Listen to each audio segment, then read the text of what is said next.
안녕하세요. 나무 아카데미입니다. 오늘은 유형 연습 2강 현진건 선생님의 고향 내용 살펴보도록 하겠습니다. 앞서 우리 유형 연습 1에서 서정갈래는 그 작품이 그대로 출제가 될 수가 있다.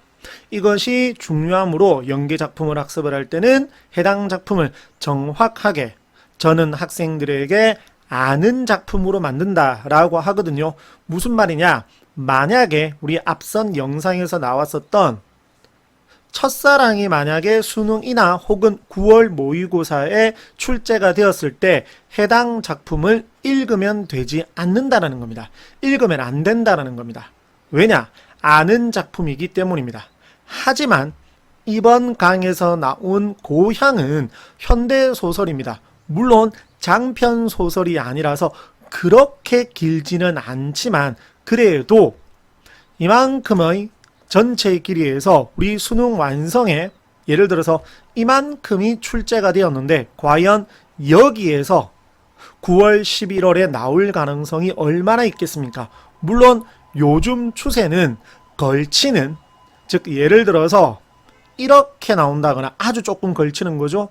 이렇게 나온다거나 좀 못 그렸네요. 이것도 조금 걸친 겁니다. 이렇게 걸치는 것. 무슨 설명인 줄은 아시겠죠? 이렇게 나오는 경우도 있지만 6월에 실제로 그렇게 채봉감 별곡이었죠. 그렇게 출제가 되었거든요. 하지만 그렇게 되지 않고 작품은 당연히 수능 완성, 수능 특강에서 보았던 작품인데 실제 수록 부분은 전혀 읽어보지 않은 부분이 나올 수도 있습니다. 그러면 단순하게 생각을 하면 여기 있는 현진건 선생님의 고향을 처음부터 끝까지 읽으면 되지 않냐라고 하실지 모르겠지만 그러기에는 소요되는 학습량이 너무 많습니다. 시간이 너무 많이 걸린다라는 거죠. 그 정도 시간이 있으신가요? 저는 없을 것 같은데. 그래서 어떻게 하는 게 저도 오늘 그렇게 보여드릴 겁니다.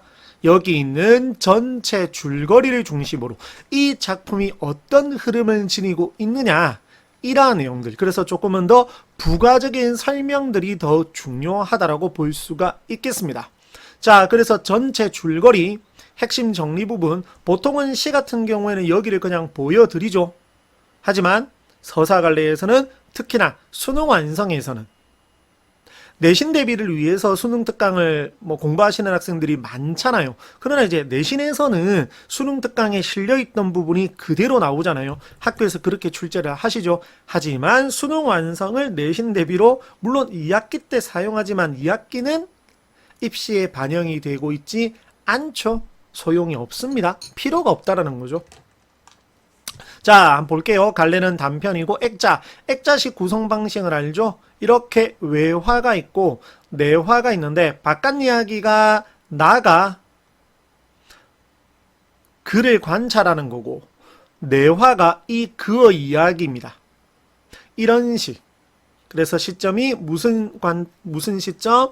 1인칭 관찰자 시점이 되는 것입니다. 그 다음 성격은 이렇고 현실 고발적이네요. 어떤 현실을 고발했는지 매우 중요하겠죠? 시간 보니까 알 수 있겠네요. 일제강점기입니다. 일제강점기의 우리 참혹한 민족의 현실을 고발하는 그러한 작품이라고 기억해 두시면 되겠습니다. 공간은 대구발 서울행. 자, 대구에서 출발을 해서 어디로 향하는, 서울로 향하는 열차 안입니다. 기차 안입니다. 시점은 말씀드렸고 주제도 말씀드린 것이랑 마찬가지죠. 일제강점기 농촌의 붕괴와 그게 대구였거든요. 고향이었거든요. 근데 그 고향이 붕괴가 되었습니다. 하층민, 일제강점기 속에 살아가는 우리 하층민의 열악한 삶을 드러낸 작품입니다. 해제도 읽어보겠습니다. 이 작품은 1920년대입니다. 1920년대 일제강점기의 비참한 시대상을 드러내고 있고 수탈의 상징인 동양척식 주식회사의 농촌을 빼앗긴 누구냐면 그입니다. 관찰의 대상인 그입니다. 그리고 그의 가족입니다. 참상과 농촌의 붕괴를 우리 수록 부분에서도 제가 조금 헷갈리는데 나오는 걸로 알고 있는데 잠시만요. 여기 있죠. 서간도로 갔는데 아버지도 돌아가시고 홀어머니도 돌아가셨습니다. 이러한 비참한 참담한 상황, 일제의 수탈과 농촌의 붕괴, 더불어 하층민의 열악한 삶의 실상, 이런 것을 비판적으로 바라보고 있는 작품입니다. 전체 줄거리, 나는 대구에서 서울로 올라오는 길에, 그럼 나에게 어떤 사연이 있는지는 나와 있지 않습니다. 길에 기차 안에서 그를 만난다. 처음에는 그에 대한 감정이 좋지 않았지만 수록되어 있지 않은 부분입니다. 이 부분은 우리 교과서 수록 부분에서는 나와 있지 않습니다. 자, 뭐 어찌되었건 좋지 않았지만 그가 서간도와 일본으로 유랑을 하면서 비참한 생활하게 된 내력이 내화에 해당이 될 것입니다. 우리 교재에도 어느 정도 수록이 되었던 부분이고,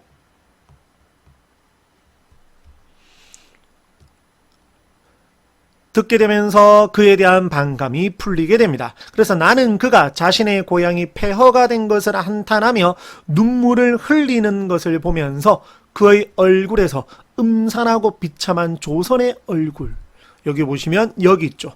음산하고 비참한 조선의 얼굴, 무엇을 상징한다? 일제강점기 비참한 삶에 대한 상징적 표현을 의미한다.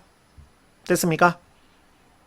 자, 이렇게 정리할 수 있고, 밑에 보시면 서술상의 특징 가볍게 보시면 되고, 인물의 형상화 보시면 되고, 밑에 이해와 감상 볼게요. 아까 말했던 농촌 배경으로 하고 있고, 기차 안에서 우연히 알게 된 그의 인생을 통해서 당시 우리 민족의 현실 얼마나 짓밟았는지 그리고 있다.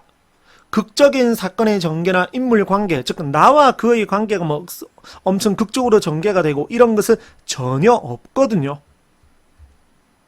하지만 액자식 구성을 통해서 액자식 구성 방식을 쓴다라고 합니다.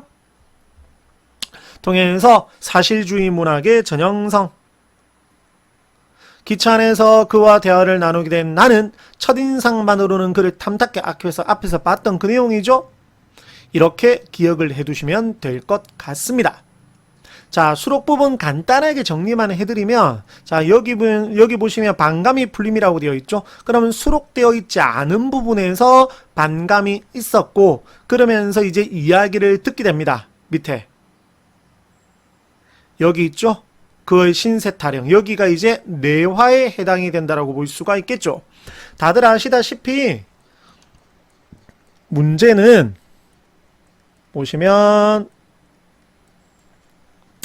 이런 서술상의 특징이나 사실 이런 건 조금 내신형 문제이고, 내용 일치 형태, 그러니까 서사 관련은 어차피 서술상의 특징과 내용 일치, 그리고 보기를 활용한 그러한 형태로 출제가 된다라고 보시면 되겠습니다. 됐나요? 자, 그리고 이제 뒤쪽 부분 보시면 과거에 이제 일, 그리고 자기가 이제 고향을 갔더니만, 여기 보면 나와 있죠. 반가워하는 사람이 있습니까? 라고 하니까 아무것도 없었다. 개 한 마리도 얼씬하지 않더라. 와, 정말 심하네요. 패농이 되었단 말씀이요. 라고 하면서 또 이렇게 이야기를 하죠. 이렇게. 그러면서 그 모습에서 아까 살펴보았었던 이 얼굴을 보게 되는 것입니다. 됐습니까? 자,